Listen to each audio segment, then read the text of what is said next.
మేము ఓటమి పాలయ్యి ఇంత గట్టి పోటీనిచ్చి అధికార పార్టీ ఇన్ని రకాల ప్రలోభాలు పెట్టినా, ఇన్ని రకాలుగా ఒత్తిళ్లు తెచ్చినా, ఇన్ని రకాల కార్యక్రమాలు చేసినా గట్టిగా నిలదొక్కుని బ్రహ్మాండమైన పోటీనిచ్చాం. అట్లాగే మీరు చూస్తే ఉప ఎన్నికల్లో గతంలో ప్రతి ఉప ఎన్నిక మేము ప్రభుత్వంలో ఉన్నప్పుడు దాదాపుగా మేమే గెలిచాం, ఒకటో రెండో మినహాయిస్తే. కాబట్టి ఇవన్నీ కూడా జరిగే వ్యవహారాలు. దీన్ని అంత ఇది చేయాల్సిన అవసరం లేదు. పార్లమెంట్ తర్వాత సమీక్ష చేసుకున్నాం. పార్లమెంట్ తర్వాత ఒక్కొక్క నియోజకవర్గం సమీక్ష చేసినాం ఏం జరిగింది అని. పార్లమెంట్ ఒక అసాధారణమైన పరిస్థితిలో జరిగింది. అప్పటికిప్పటికి వచ్చిన తేడా మీరు చూస్తే బీఆర్ఎస్ఏ ప్రత్యామ్నాయం, బీఆర్ఎస్ఏ ప్రధాన ప్రతిపక్షం అని ప్రజలు ఈ జూబ్లీహిల్స్ ఉప ఎన్నికతో స్పష్టమైన తీర్పిచ్చారు. సరే, సహజంగా గెలుస్తామని ఆశించాం, కొంత నిరుత్సాహపడతాం డెఫినెట్గా ఓటమి పాలైనప్పుడు, కానీ నిరాశ లేదు. అది నేను చెప్పేది. బ్రదర్, మేము ఎన్నికల కమిషన్ దగ్గర పోయాము, స్పష్టంగా వారి ముందు ఆధారాలతో సహా పెట్టాము. డబుల్ ఓట్లు ఎన్ని ఉన్నాయి, ఎంతమందికి ఎన్నెన్ని ఓట్లు ఉన్నాయి, చివరికి అభ్యర్థి కాంగ్రెస్ అభ్యర్థి యొక్క సొంత తమ్ముడు ఆయనకే 3 ఓట్లు ఉన్నాయన్నది కూడా ఆధారాలతో సహా ఇచ్చాము. ఇక మీరు అడగాల్సింది ప్రశ్న ఎలక్షన్ కమిషన్ని, మమ్మల్ని కాదు. ఎందుకంటే వాళ్ళు చేయాల్సిన పని వాళ్ళు చేయకపోతే మీరు మమ్మల్ని అడిగితే మేము ప్రధాన ప్రతిపక్షంగా పోటీ చేశాము, వ్యవస్థలో ఉన్న లోపాలు ఎత్తి చూపాము, జరుగుతున్న అన్యాయాల అరాచకాలు మా అభ్యర్థి, చివరికి దొంగ ఓట్లు వేస్తున్నారని మా అభ్యర్థి పోలింగ్ రోజు కూడా పోరాడారు. మీరు చూశారు మీ కళ్ళ ముందు మొత్తం కాంగ్రెస్ వాళ్ళు గుంపులుగా 1000 మంది ఒక దగ్గర చేరి దొంగ ఓట్లు వేస్తుంటే మా అభ్యర్థి పట్టించారు. మరి పోలీసు వాళ్ళు ఏం చేస్తున్నారు, ఎలక్షన్ కమిషన్ ఏం చేస్తున్నది, ఇవన్నీగా అందుకే అంటున్నా చర్చ జరగాల్సిందే.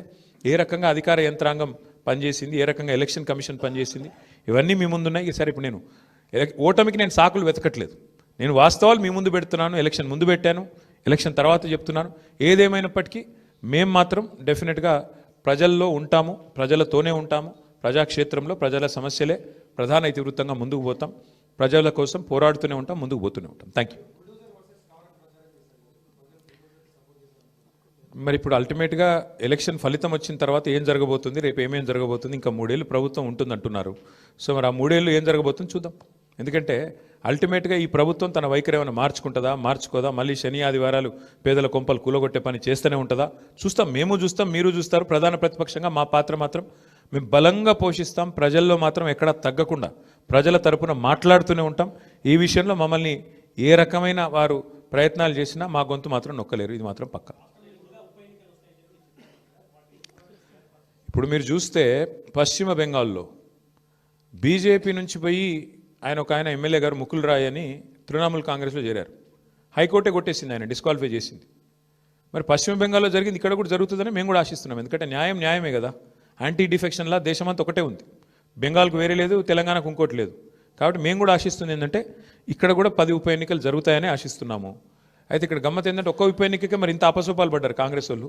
మరి 10 ఉప ఎన్నికలు వస్తే వాళ్ళకి ముచ్చెమటలు బట్టి మరి రాహుల్ గాంధీని, ఇంకా ఇందిరాగాంధీని, ఇక సోనియా గాంధీని అందరిని దించుతారేమో చూడాలి. కాబట్టి మేమైతే ధైర్యంగా లోకల్ బాడీ ఎలక్షన్ వచ్చినా ఉప ఎన్నిక వచ్చినా అన్నీ ఎదుర్కొంటాం. మాకు కొత్త ఏం కాదు, ఇది 2001 నుంచి కొట్లాడుతూనే ఉన్నాం, భవిష్యత్తులో కూడా కొట్లాడతాం. మాకు ఎన్నికలేం కొట్లాడడం కొత్త కాదు, గెలుపులు ఓటములు అన్నీ చూసాం మేము. ఆ స్థితప్రజ్ఞత మాకుంది. మరి కాంగ్రెస్ వాళ్ళు ఒక్క దెబ్బకే, ఒక్క ఉప ఎన్నికకే ముఖ్యమంత్రి కాలికి బల్బం కట్టుకొని వెంకటగిరి బస్తీలలో కూడా తిరిగిండు. మరి 10 ఉప ఎన్నికలు వస్తే మరి ఏం చేస్తారో చూడాలి. Thank you. అవును, ఎవరన్నారు? నీకు పేపర్ లీక్ అయిందా? నేనేమంటా, వస్తే కొట్లాడతాం, ఏమున్నది బ్రదర్ అలా. ఇప్పుడు అల్టిమేట్గా కంటోన్మెంట్ ఉప ఎన్నిక ఒక అసాధారణమైన పరిస్థితిలో జరిగింది. అందులో మాకు 3వ స్థానం వచ్చింది. ఈరోజు మరి ఈ ఎన్నికల్లో మేము గౌరవప్రదంగా మాకు దాదాపు 38-39% ఓటింగ్ వచ్చింది. 38-39% ఓటింగ్ అంటే కూడా తక్కువేం కాదు ప్రతిపక్షంలో. సరే, సహజంగా పోటీ చేసినప్పుడు గెలుస్తామనే కొట్లాడతాం, గెలవమని ఎందుకు అనుకుంటాం? సరే, జరిగింది ఏందో మీరు చూసిండ్రు కదా, ఇప్పుడు మీ మీడియాలోనే చూపెట్టారు, నేను చెప్పుడు కాదు కదా. ఎన్నికల రోజు ఎట్లా విచ్చలవిడిగా ఏమేం చేసిరో మీరు చూసిండ్రు. ఎన్నికల కమిషన్ ఎంత అట్రఫ్లాప్ అయిందో మీరు చూసిండ్రు. ప్రజాస్వామ్యాన్ని ఎట్లా అడ్డంగా తుంగలో దొక్కిరో మీరు చూసిండ్రు. కానీ ఇవేవి మా ఓటమి కారణమని నేను చెప్తలేను, ఇవన్నీ జరిగినాయని చెప్తున్నాను అంతే. ప్లస్ ఒక్కొక్కరికి ఎన్నెన్ని ఓట్లు రాయించిండ్రు అది కూడా చూసిండ్రు. కాబట్టి ఇన్ని ఉన్నాయి. కాబట్టి నేనేమంటున్నా అంటే దీని మీద చర్చ జరగాలి, భవిష్యత్తులోనే చర్చ జరగాలి. ఏదేమైనప్పటికీ we are thankful to the people of Jubilee Hills. We are certainly thankful to the people of Telangana for continuing to affirm their faith in the leadership of KCR Garu.